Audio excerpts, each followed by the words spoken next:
Assalamualaikum warahmatullahi wabarakatuh dan salam sejahtera. Saya berharap semua rakyat Malaysia sentiasa sihat dan akan terus mematuhi SOP dalam menjalani kehidupan harian selaras dengan usaha untuk membendung peningkatan kes COVID-19. Laporan laksana ke-30 ini akan didahului dengan ulasan berhubung status pelaksanaan penjana dan kita prihatin, dan seterusnya disusuli dengan ulasan mengenai isu semasa. Manakala status pelaksanaan inisiatif prihatin pula boleh didapati di lampiran 1. Di bawah penjana, inisiatif telah dikategorikan kepada 3 matlamat utama. Memperkasakan rakyat, melonjakkan perniagaan dan merangsang ekonomi. Pertama, skim peduli kesihatan untuk kumpulan B40 yang dikawal selia oleh Kementerian Kesihatan Malaysia. Melalui skim ini, penekanan diberikan bagi menampung keperluan kesihatan seperti pengesanan awal untuk penyakit tidak berjangkit khas buat kumpulan B40. Mereka yang layak adalah terdiri daripada penerima bantuan sara hidup dan juga pasangan berdaftar yang berumur 40 tahun dan ke atas. Di antara tempoh 1 Julai hingga 13 November, sebanyak 153,440 tuntutan diterima dengan jumlah 13.98 juta ringgit.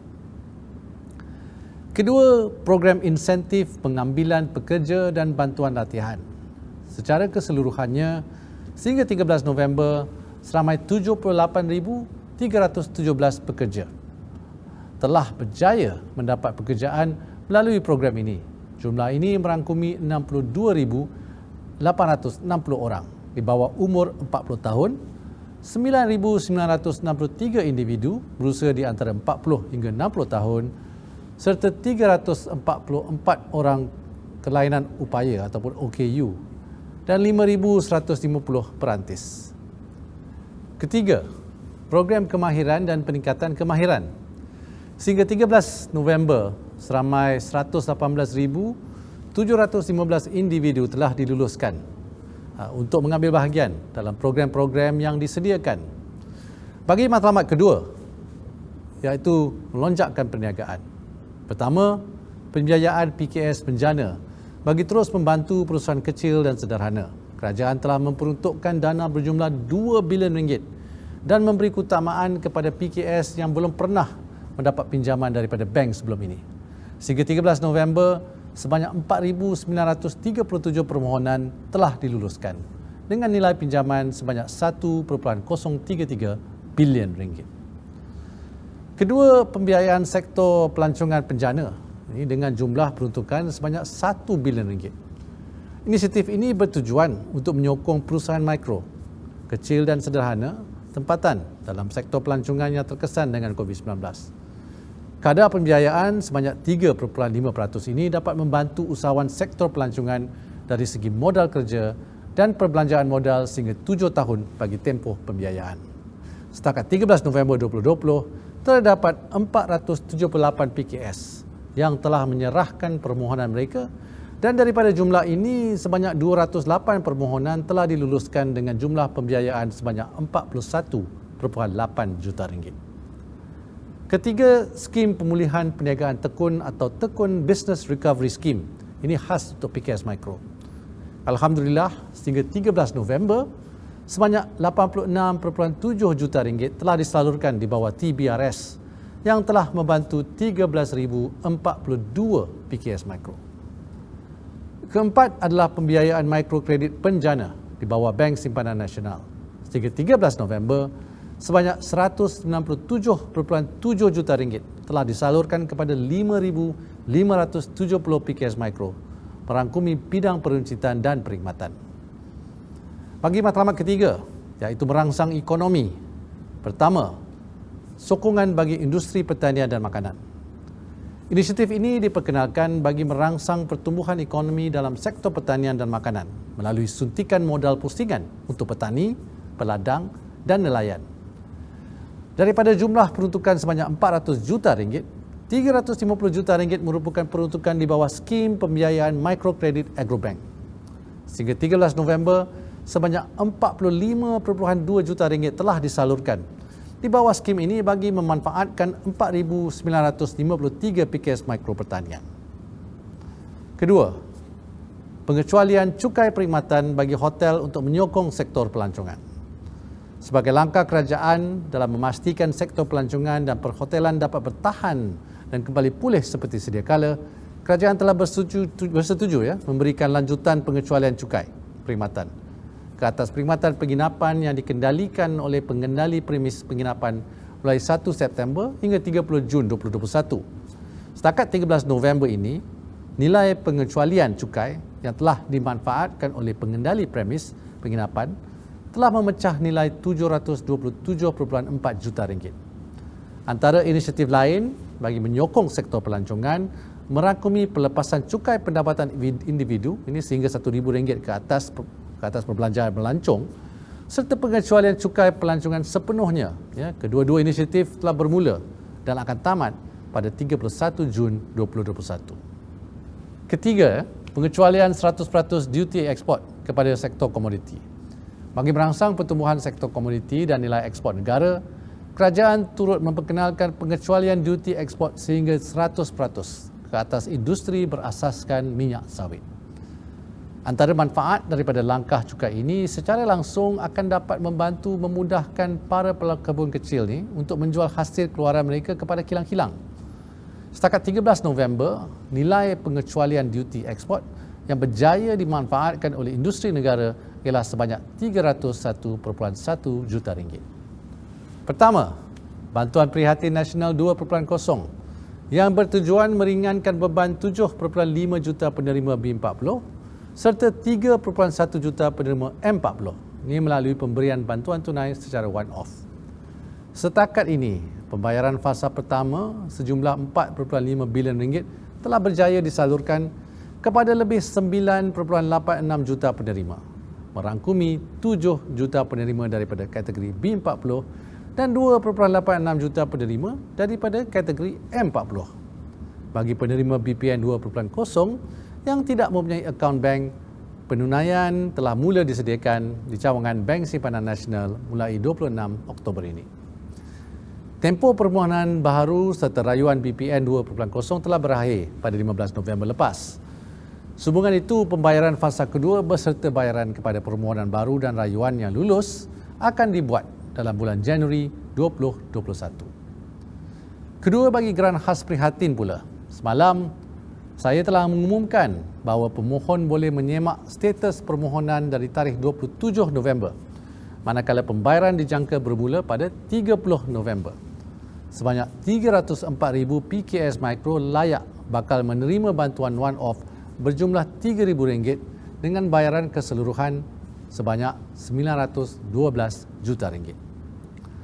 Ketiga, program subsidi upah 2.0 yang telah bermula sejak Oktober 2020.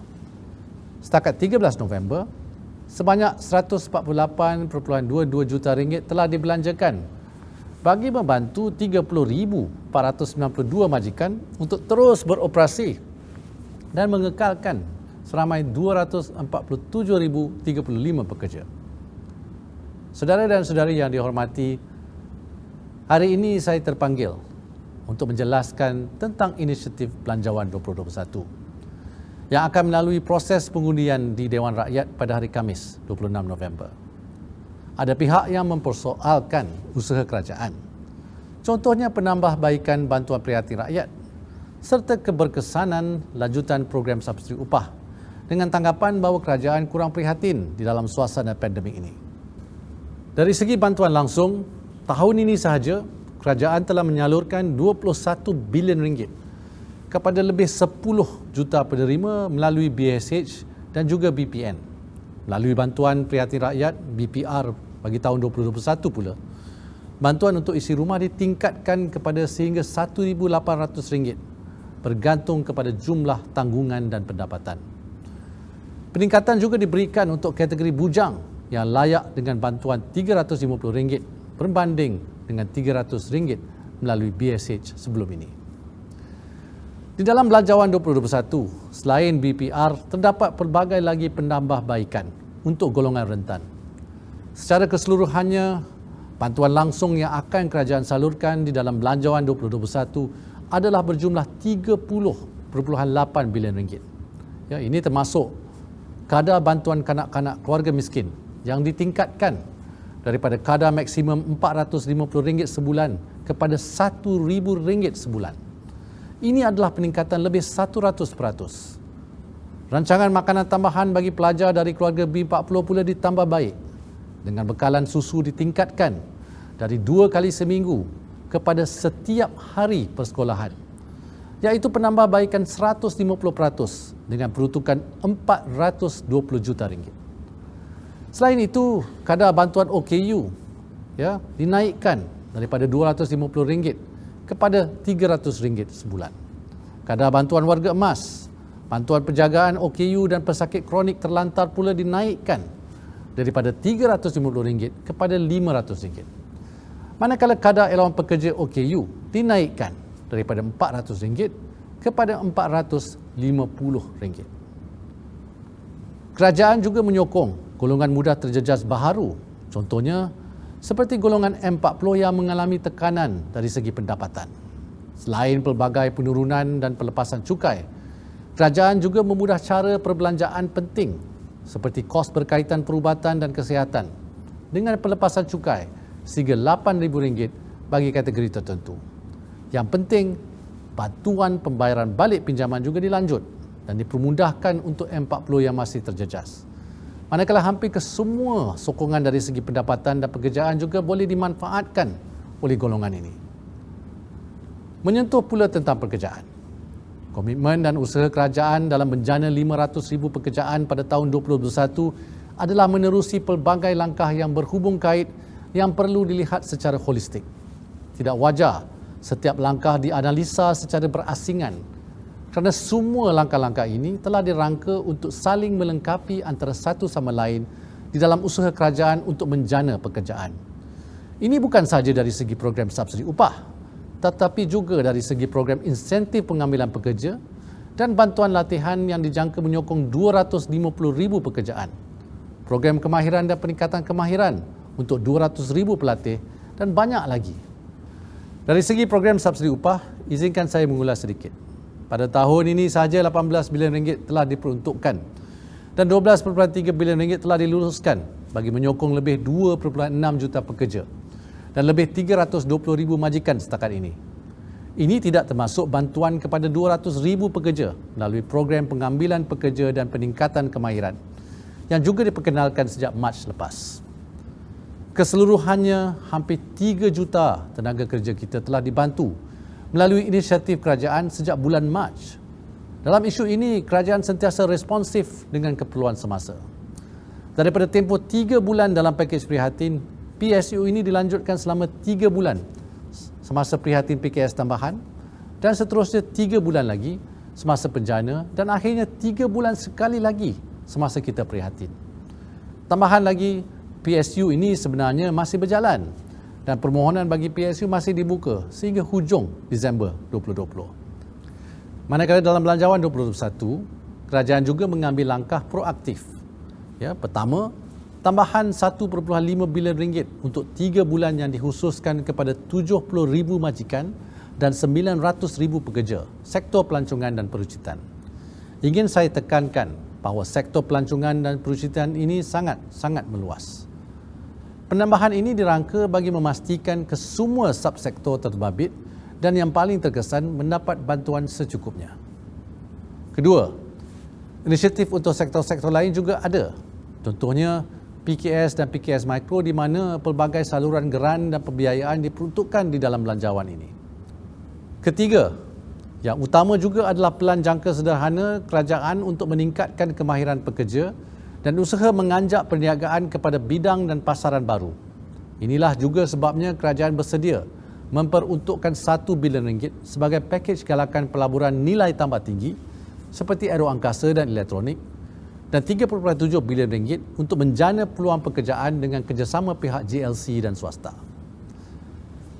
Keempat, dana lebih RM9 bilion juga bakal diuruskan untuk memperkasa infrastruktur digital negara termasuk menambah baik kesaling hubungan 430 buah sekolah dan kawasan perindustrian, serta usaha menyediakan kemudahan alat elektronik mudah alih dan komputer riba untuk membantu perjalanan rakyat ke arah norma baru ini.